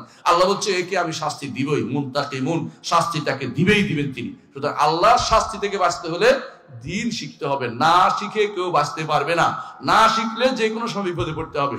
দিন শিখার জন্য এই প্রতিষ্ঠানগুলোকে টিকিয়ে রাখতে হবে, এই দিন শিখার জন্য সন্তানকে এখানে পাঠাতে হবে, দিন শিখার জন্য সন্তানদেরকে যেখানে যেখানে আলোচনা হবে দিন সেখানে পাঠাতে হবে। বিশেষ করে বিশুদ্ধ আকীদা ও মানহাজের লোকেরা আজকে যে ওয়াজ করেছে এরা সবাই আমি দেখছি ভালো, এদের কাছ থেকে আপনারা দিন শিখার জন্য আসতে পারেন। কিন্তু আপনি দিন শিখার জন্য যদি কোনো আপনি এমন জায়গা যান যেখানে দিন ভুল শিক্ষা দেয়, তাহলে আপনি ভুল করবেন। এই কাজ যেন হতে না হয় খেয়াল রাখবেন। দিন শিখার জন্য ভালো যারা দিন জানে তাদের কাছে আপনি শিখতে হবে। আচ্ছা, আবার একটা উদাহরণ দিয়ে বুঝতে পারবেন। ডাক্তারি শিখার জন্য যদি কোনো আপনি একটা মানুষকে কোথায় পাঠান, বৈদ্যের কাছে পাঠান, যে ডাক্তারি ও বৈদ্য শিক্ষা দিলে হইবে, তাহলে এখন কি করবে? শল্য চিকিৎসা আছে দুনিয়ায় কোথাও নাই, সে আপনার সন্তানকে নষ্ট করার জন্য যথেষ্ট। এই জন্য যুগে যুগে আলেমরা বলেছে অর্ধেক ডাক্তার মানুষের শরীর নষ্ট করে, অর্ধেক আলেম মানুষের ঈমান নষ্ট করে। বুঝছেন কিনা? অর্ধেক আলেম মানুষের ঈমান নষ্ট করে দেয়। এই জন্য আপনাকে খুঁজতে হবে প্রকৃত দিন কোথায় পাওয়া যায়। প্রকৃত দিন পাওয়া যায় আল্লাহ এবং তার রাসূলের পথে ছাড়া, যারা চলে তাদের কাছে ছাড়া কোথাও আপনি প্রকৃত দিন পাবেন না। এই জন্য মুহাম্মদ রাসূলুল্লাহ সাল্লাল্লাহু আলাইহি ওয়াসাল্লাম তিনি আমাদেরকে এই পথের প্রতীক হতে বলেছেন, যারা জানে তাদের অনুসরণ করতে বলেছেন। তিনি বলেছেন দুনিয়া মালউনা, দুনিয়া অভিশপ্ত, দুনিয়ার মধ্যে যা আছে সবই অভিশপ্ত। তবে যে ব্যক্তি আলেম হবে অথবা ছাত্র, অর্থাৎ উস্তাদ হবে অথবা ছাত্র হবে, অথবা জিকিরের মজলিস থাকবে। এই যে আমাদের জিকির আছে, জিকিরের সাথে সম্পৃক্ত এই অবস্থা, এটা জিকির। জিকির অর্থ প্যান্ডেলে উঠে যাওয়া নয়, জিকির অর্থ লাভ দিয়ে বেহুশ হয়ে যাওয়া নয়, জিকির অর্থ আমার মোবাইল কি বলে মাইক ফেলে দেওয়া নয়, যেগুলো অনেকখানে আপনি দেখতে পান, এগুলি দিন নয়। জিকির হচ্ছে সুবহানাল্লাহ, আলহামদুলিল্লাহ, আল্লাহু আকবার। এটা যেমন জিকির, হালাল হারামের কথাও বলা জিকির, তাওহীদের কথা বলা জিকির, এবং কোরআনের কথা বলা জিকির, ইলমের কথা বলা জিকির, অর্থাৎ দ্বীনের কথা যেখানে থাকে সেটা হচ্ছে জিকির। আপনাকে জানতে হবে, তো দ্বীন আপনাকে জানতে হবে। দিন যদি জানতে হয় কোরআন হাদিস পড়তে হবে, দিন যদি জানতে হয় সন্তানকে পড়াতে হবে, এবং এটা এমন এক ইনভেস্ট যেটা আপনি কোনোদিন ক্ষতিগ্রস্ত হবেন না। তিজারাতাল লান তাবুর, এমন ব্যবসা যে ব্যবসাতে আপনি কোনোদিন ক্ষতিগ্রস্ত হবেন না। আর 3 নম্বর কাজ হচ্ছে মুহাম্মদ সাল্লাল্লাহু আলাইহি ওয়াসাল্লাম সম্পর্কে আপনাকে জানতে হবে। এমন একজন ভালো মানুষ পৃথিবীতে, তার মতো ভালো মানুষ আর কোনোদিন আসেও নি, আগে পরেও কোনোদিন আসবে না। এই ভালো মানুষটির সাথে আপনাকে সম্পৃক্ত করতে হবে। আপনার অনেক অনুসরণযোগ্য ব্যক্তি হয়ে গেছে। এখন পৃথিবীর কোথাকার কোন ব্যক্তি আছে, হাত ঘুরাইয়া মোবাইল দিয়ে খুঁজে দেখতেছেন কোথায় কোন ব্যক্তি আছে, কিন্তু একদিন মুহাম্মদ রাসূলুল্লাহ সাল্লাল্লাহু আলাইহি ওয়াসাল্লাম জীবনী কি পড়েছেন? তার জীবনীতে আপনাকে পড়তে হবে। ভালো গ্রন্থ আছে, সফিউর রহমান মুবারকপুরি রহমতুল্লাহ আলাইহির কিতাব রাহিকুল মাকতুম পড়েন না? আজকে আমাকে দেখছি রাসূলুল্লাহ সাল্লাল্লাহু আলাইহি ওয়াসাল্লামের জীবনী সংক্ষিপ্ত বই আছে, 2 ঘন্টার ভিতরে পড়ে ফেলতে পারবেন আপনি। রাসূলের জীবনী 1 ঘন্টা ছোট বই বেরোচ্ছে, আমার কিছু বই আছে দেখবেন যে 1-2 ঘন্টার মধ্যে আপনি পড়ে ফেলতে পারবেন। অন্তত এটুকু জানার দরকার মুহাম্মদ রাসূল কি করেছেন, তার কোথায় জন্ম, কোথায় কি হয়েছে, তিনি কি করেছেন, তার জীবনের কয়েকটা অংশ আপনি জানা দরকার। কিন্তু আমাদের রাসূলুল্লাহ চরিত্র তো আমাকে জানতে হবে। রাসূল কি বলেছেন জানতে হলে প্রতি মুহূর্ত যদি জানতে হয় রাসূলুল্লাহ সাল্লাল্লাহু আলাইহি ওয়াসাল্লাম কি করেছেন, আপনাকে অন্তত হাদিস পড়তে হবে। হাদিসের মধ্যে বুখারী, মুসলিম, আবু দাউদ, তিরমিজি, নাসাই এগুলি পড়বেন। আর যেখানে তিরমিজি, নাসাই যেখানে দুর্বল আছে এগুলি বাদ দিবেন, কিন্তু সহিহ হাদিসগুলো অবশ্যই আপনাকে আমল করে যেতে হবে। আর বুখারী, মুসলিমের তো কথাই নেই, এটা তো আপনার জন্য জীবনের বড় সম্পদ। ঘরে যদি কোনো আপনার রিয়াদুস সালিহিন থাকে, নিজে পড়বেন, পরিবারকে পড়াবেন, সন্তানকে পড়াবেন। প্রতিদিন প্রয়োজন একটা দাস করবেন যে এটা আজকে হাদিস পড়ি আমরা, শেষ করেন 1 বার, 2 বার, 3 বার। আপনার ঘরে শয়তান প্রবেশ করতে পারবে না, কারণ শয়তান চিন্তা করবে যে এখানে তো হাদিস পড়া হচ্ছে। আল্লাহ তাআলা কোরআনে কারীমে এই দায়িত্ব নারীদেরকে দিয়েছে, এই দায়িত্ব নারীদেরকে দিয়েছে। এজন্য আমাদের যে সমস্ত বোনেরা দূর থেকে শুনছেন তাদের অনুরোধ জানাবো, অবশ্যই আপনার ঘরে যেন আল্লাহর আয়াত, কোরআন আয়াত এবং রাসূলের হাদিস পড়া হয়। আল্লাহ তাআলা কোরআনে কারীম বলেছেন, ওয়াজকুরনা মা ইউতলা ফি বুয়ুতিকুন্না মিন আয়াতিল্লাহি ওয়াল হিকমা। হে নারীরা, রাসূলের পরিবারকে বলছেন, আপনারা, আমাদের নারীরা তার অন্তর্ভুক্ত অর্ডার দিক থেকে। ওয়াজকুরনা ফি ইউতলা ফি বুয়ুতিকুন্না, তোমাদের ঘরে আল্লাহর আয়াত এবং রাসূলের হাদিস যা তেলাওয়াত করা হয়, সেগুলো যেগুলো পড়া হয়, সেগুলোকে তোমরা অবশ্যই বেশি বেশি করে তোমরা স্মরণ করবে। আমাদের দায়িত্ব হচ্ছে প্রতি জিনিস, দুনিয়াতে বড় বাক্স, এটা শয়তানের বাক্সটা বাদ দিয়ে এখন থেকে কোরআন এবং সুন্নাহর গবেষণায় লেগে যান। শয়তানের বাক্সটা আপনাকে ক্ষতিগ্রস্ত করবে। জিনা, চোখের জিনা তৈরি হচ্ছে, অন্তরের ভিতরে শয়তানি তৈরি হচ্ছে, খারাপ চিন্তাধারা তৈরি হচ্ছে। নাটকগুলোতে শুধুমাত্র শিক্ষা দিচ্ছে কিভাবে অন্যায় আচরণ করতে হবে, কিভাবে পর্নোগ্রাফি শিক্ষা দিচ্ছে, কিভাবে ব্যভিচার করতে হবে, আরেকজনের বউ নিয়ে কথা বলতে হবে, দৌড়াতে হবে, এগুলি শিক্ষা দিচ্ছে। নাউজুবিল্লাহ। এগুলি আপনার ঘরের ভিতরে পচা জিনিস আপনি ঢুকাচ্ছেন কেন? আপনার ঘরে এটা রাখবেন না। আপনার স্ত্রীকে বুঝিয়ে বলুন যে এই সময়টা তুমি এদিকে টাকা নষ্ট করবে, এই সময়টা তুমি সন্তানদের সময় দাও, সন্তানদের সাথে গল্প করে, এটা বেশি ভালো। স্বামীর সাথে কথা বলো, গল্প করে বেশি ভালো।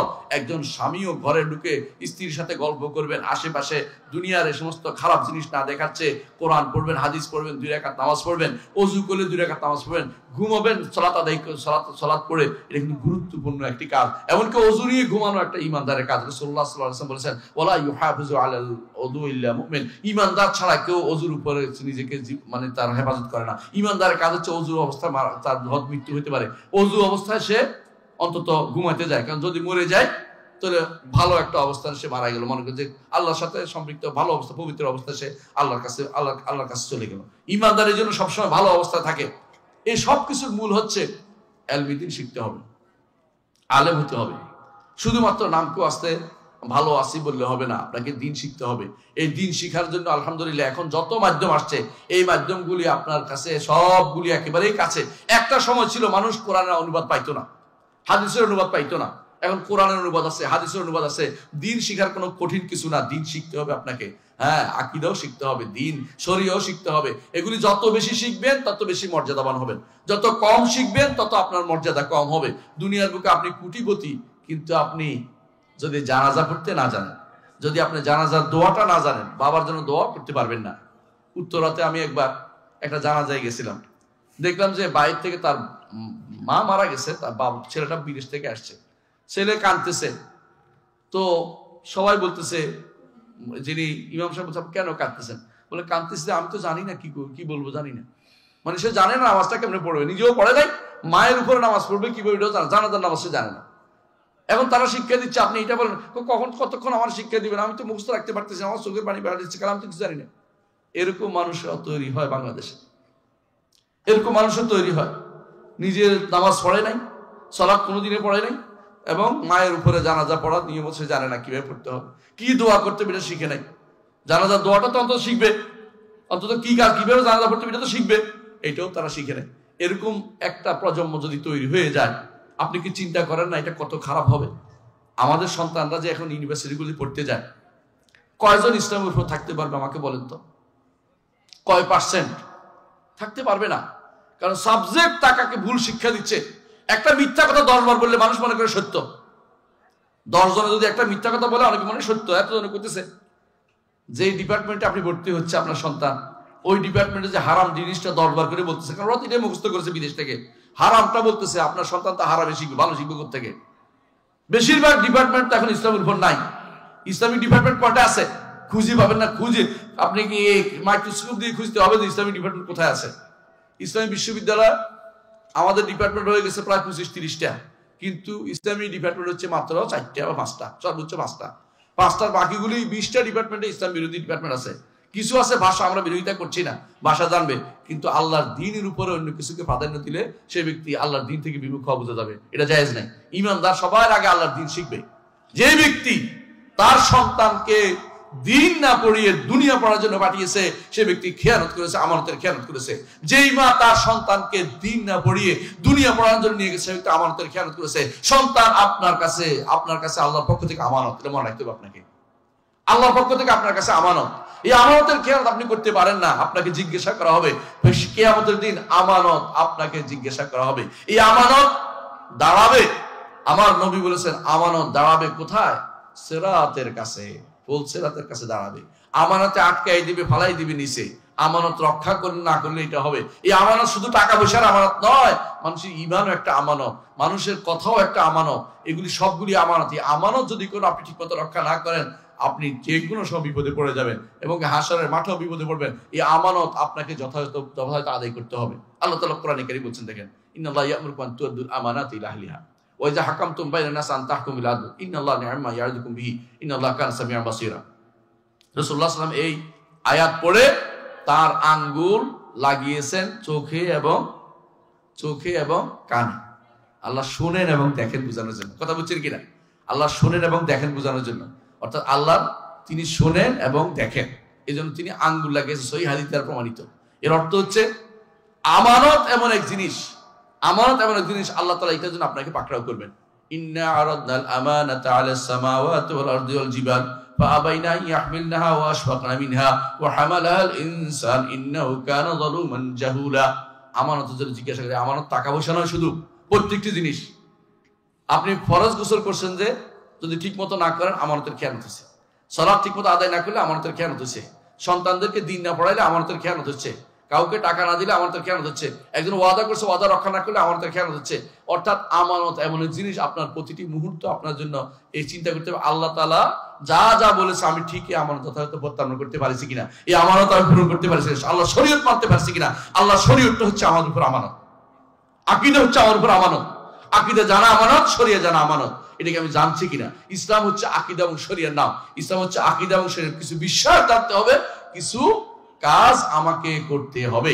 এই দুইটা জিনিস যদি আমি না জানতে পারি, আমার জীবনের আর কোনো মূল্য নেই। অর্থাৎ আপনার যা জীবনটা হয়ে যাবে তখন উবাই ইবনে খালাফের মতো জীবন। রাসূলুল্লাহ সাল্লাল্লাহু আলাইহি ওয়াসাল্লাম কি বলেছেন দেখেন, যে ব্যক্তি 5 ওয়াক্ত সালাত আদায় করবে, এটা আমানত রক্ষা করা। 5 ওয়াক্ত সালাত যথাযথ আদায় করবে, সে হাসর হবে ইমানদারদের সাথে। আর যে ব্যক্তি এগুলি ধ্বংস করবে, তার হাসর হবে কার সাথে? উবাই ইবনে খালাফের সাথে, অর্থাৎ কাফেরের সাথে।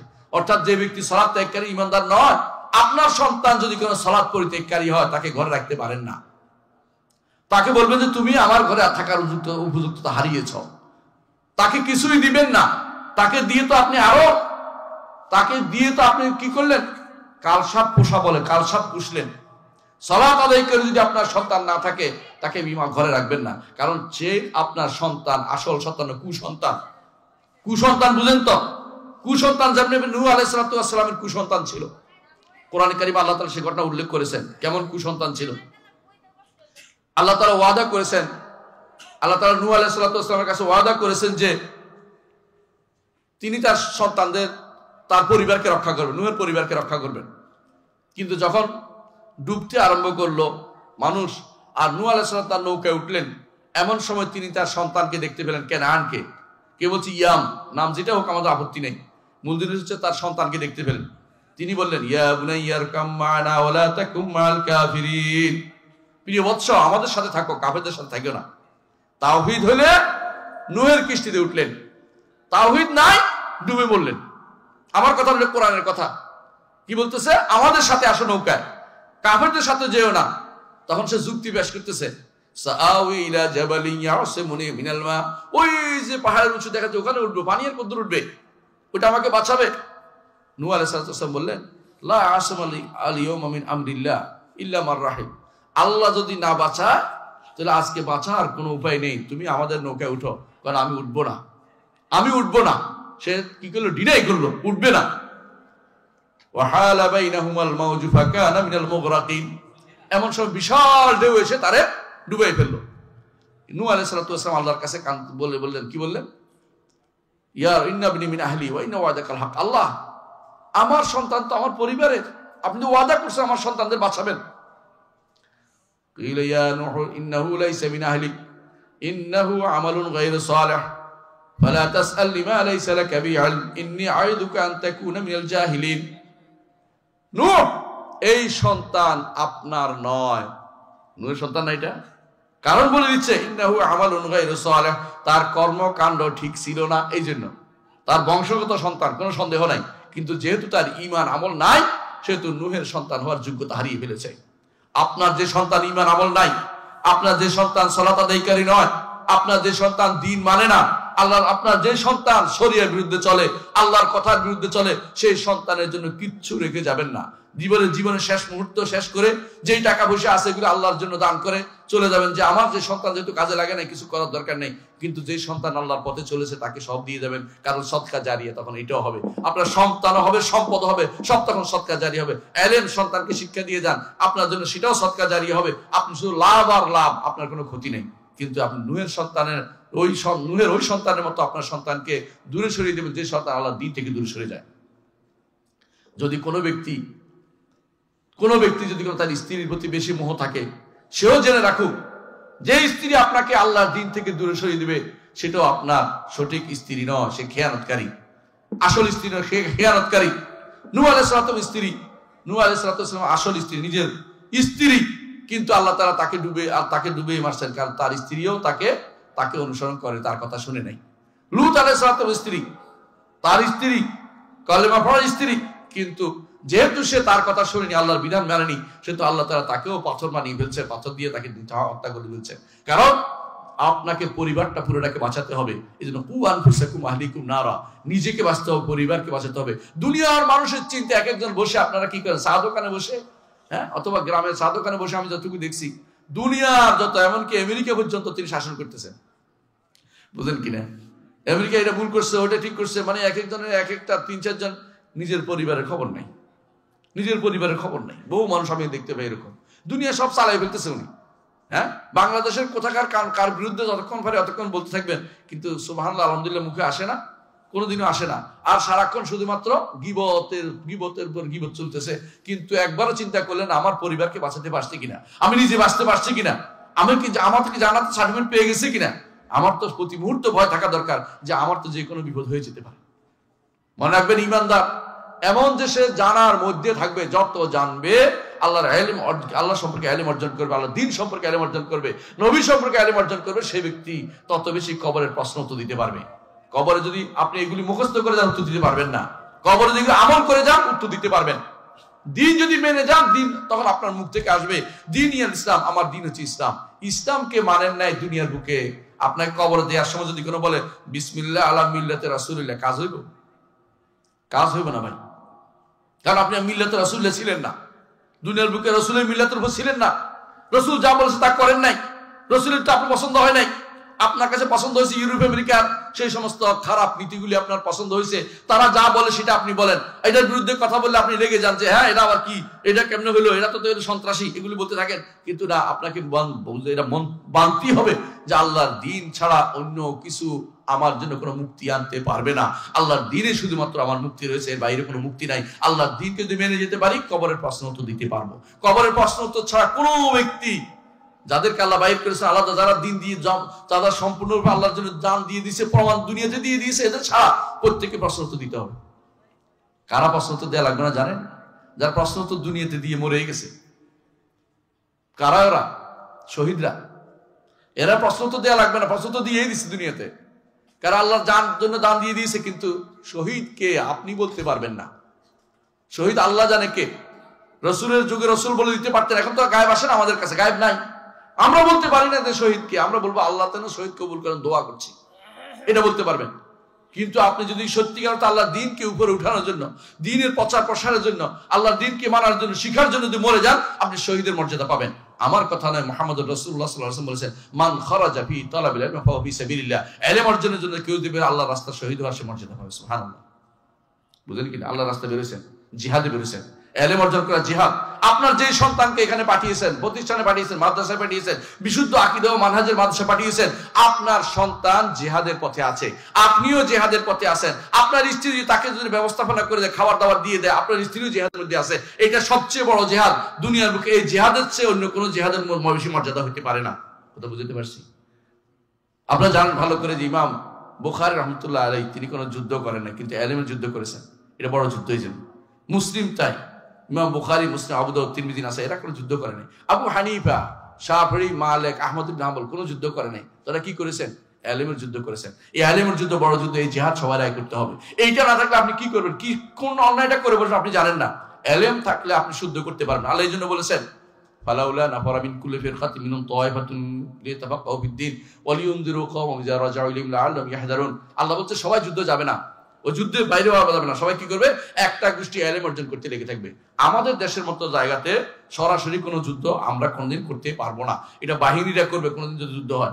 আমাদের জন্য দরকার হচ্ছে ইলম দ্বীন অর্জন করে আমরা যেন এই মানুষগুলোকে কুফরি থেকে বাঁচাতে পারি, শিরক থেকে বাঁচাতে পারি। যে কেউ মনে করবে সমাজতন্ত্র শুদ্ধ, সে ব্যক্তি ঈমান আছে? আপনারা বলেন, ঈমান নাই। যে ব্যক্তি মনে করবে যে গণতন্ত্র শুদ্ধ, সে ব্যক্তি ঈমান নাই।